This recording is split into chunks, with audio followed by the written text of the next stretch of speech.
terjerat pinjaman online itu benar-benar ngerusak semuanya gitu.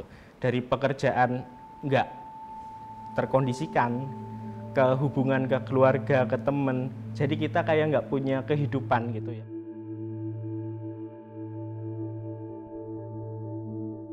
Halo, saya Oza, usia saya 26 tahun.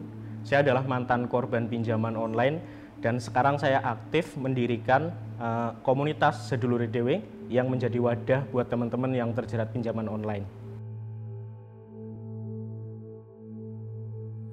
Awal saya kenal pinjol itu pas pertama kali merantau dulu, itu di tahun sekitar 2017.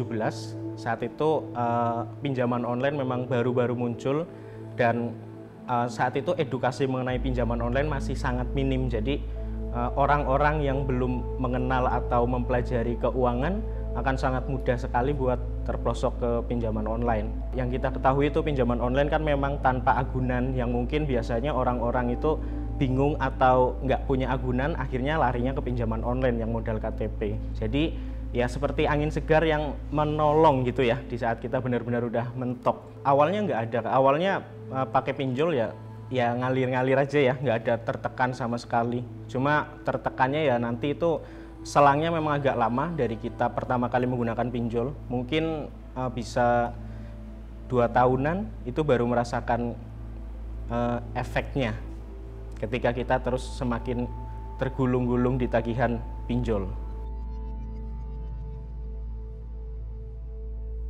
Kalau dari bahasa pengancaman itu jelas ya. Jadi kita dulu, saya belum teredukasi, belum ngerti apapun tentang pinjaman online dan bukan hanya pinjaman online, tapi pengetahuan tentang finansial juga masih minim. Sehingga kalau misalnya ada teror dari DC yang pakai kata kasar itu udah langsung tertekan ya. Jadi dalam kondisi apapun kalau DC telepon, DC call itu udah langsung harus ke ATM buat bayar gitu. Walaupun hujan gimana pun ya ketakutannya di situ. Pinjaman online yang saya pakai itu ternyata ilegal. Nah dulu kan nggak tahu. Ilegal itu lebih parahnya karena saudara-saudara saya di kampung itu dihubungi. Laporan ini ada tagihan seperti ini. Nah di situ udah ketakutan luar biasa di situ. Karena waktu itu juga pinjaman online masih dianggap aib ya mungkin pada saat itu. Kalau sekarang mungkin orang sudah banyak yang menggunakan, jadi masyarakat pun menganggapnya biasa. Aku sendiri tergulung di tagihan pinjol kurang lebih 2017 mulai menggunakan pinjaman online. Itu nggak sampai 2 tahun, malah 1 tahun setengah itu udah benar-benar yang mentok. Mungkin kan karena waktu itu pekerjaan saya di Jogja juga biasa-biasa aja ya, artinya penghasilannya ya standar gitu kan. Nah kemudian ya dari pinjol itu mungkin banyak banget Kak yang merasakan seperti saya dulu. Jadi yang awalnya pakai satu aplikasi nanti menggulung-gulung nggak kerasa jadi semakin banyak. Itu biasanya teman-teman yang menggunakan itu satu aplikasi nominal 1 juta dan pencairannya itu tidak 1 juta, itu 600.000. Jadi udah ada potongan 400.000 sendiri di awal. Kemudian pengembaliannya juga 1.200.000 sama bunganya. Jadi kalau di total bunga sama potongan admin itu 50% uang yang kita terima dengan tempo 7 hari gitu. Jadi bisa dibayangkan ya, kita pinjam 1 juta turun 600 dan mengembalikan 1,2 dalam 7 hari. Kalau misalnya uang itu diputerin buat bisnis aja belum tentu bisa kembali gitu loh. Apalagi yang teman-teman menggunakannya buat konsumtif gitu. Nah dari situ biasanya dari satu aplikasi tadi, nanti pas saat jatuh tempo itu belum bisa membayar, biasanya yang teman-teman lakukan, teman-teman yang lain juga, yang sama-sama terjerat, menggunakan aplikasi lain buat menutup. Nah karena akumulasi yang tadi, sehingga satu aplikasi itu bisa ditutup minimal dengan 2 aplikasi. Jadi otomatis satu tertutup, 2 bolong. Dan nanti akan seperti itu selanjutnya. Akhirnya biasanya akan menggulung, nggak kerasa udah banyak banget gitu. Itu mungkin ya 1 tahun biasanya udah seperti itu kondisinya.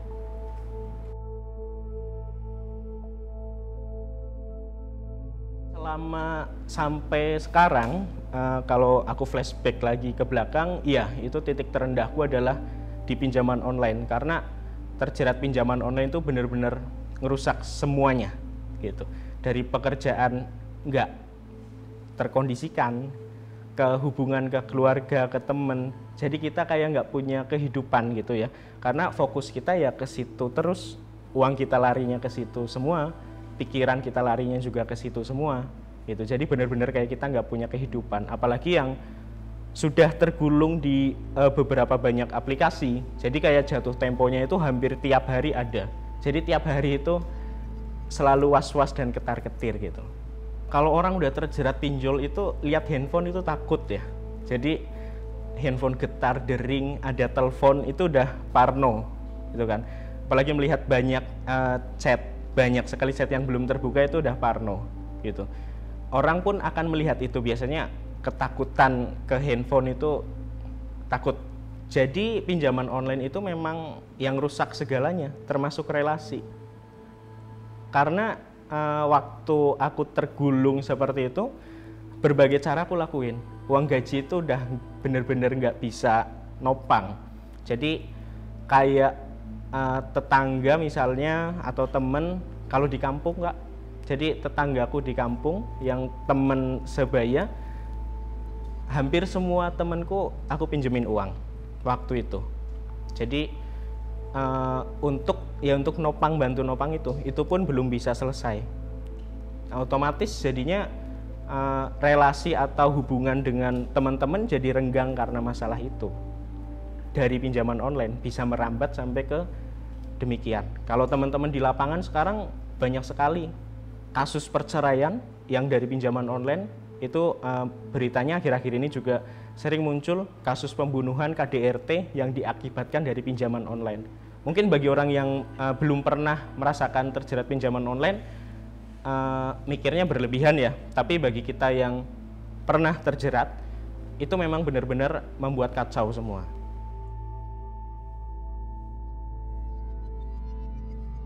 Aku cari tahu informasi sebanyak-banyaknya itu di Facebook. Nah, kemudian kebetulan menemukan sebuah grup yang isinya adalah orang-orang yang terjerat pinjaman online gitu. Karena pinjaman online waktu itu masih tabu, jadi aku nggak berani cerita ke siapapun, ke teman dekat. Paling teman itu cuma kayak, ini anak kenapa jadi aneh gitu ya gelagatnya dan lain sebagainya. Sehingga saya melihat respon mereka saja itu udah kayak aneh, apalagi kalau cerita gitu. Jadi aku cari informasi di media sosial di Facebook, menemukan grup itu yang isinya orang-orang yang terjerat pinjaman online. Dari media sosial itu di Facebook, karena aku rasa kurang intens komunikasinya, akhirnya aku masuk salah satu grup WhatsApp biar lebih intens.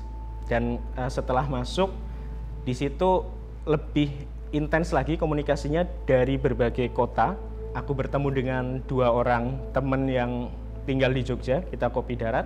Akhirnya kita banyak melakukan sharing di situ, terutama mengenai pengetahuan tentang pinjaman online yang belum aku ketahui, kayak legalitasnya, kemudian resikonya, efek-efeknya. Dari situ aku banyak banget bisa mendapatkan jalan untuk keluar dari pinjaman online. Kemudian kan kita bertiga membuat grup baru karena yang sudah pernah bertemu, dan di situ kita lebih intens lagi membahas bagaimana nih cara keluarnya.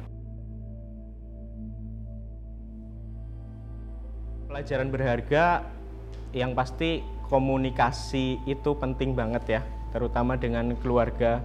Saat kondisi kita seterpuruk apapun, namanya keluarga pasti tidak akan pernah melepaskan gitu.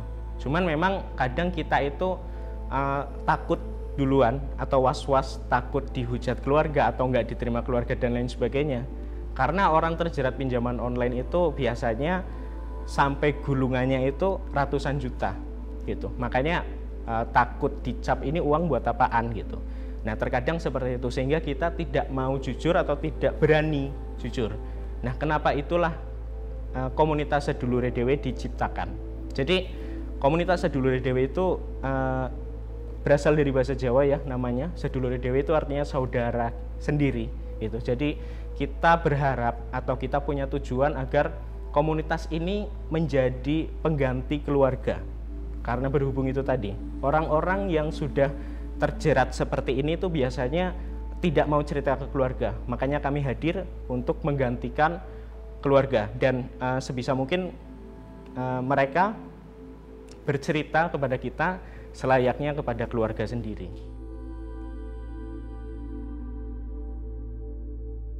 Kalau aku ngomongin masalah pinjaman online, harus ada support system karena itu ngaruhnya banyak sekali ke diri kita, dan mungkin di masalah lain juga aku rasa itu juga hal yang penting, support system, entah itu teman dekat atau keluarga minimal.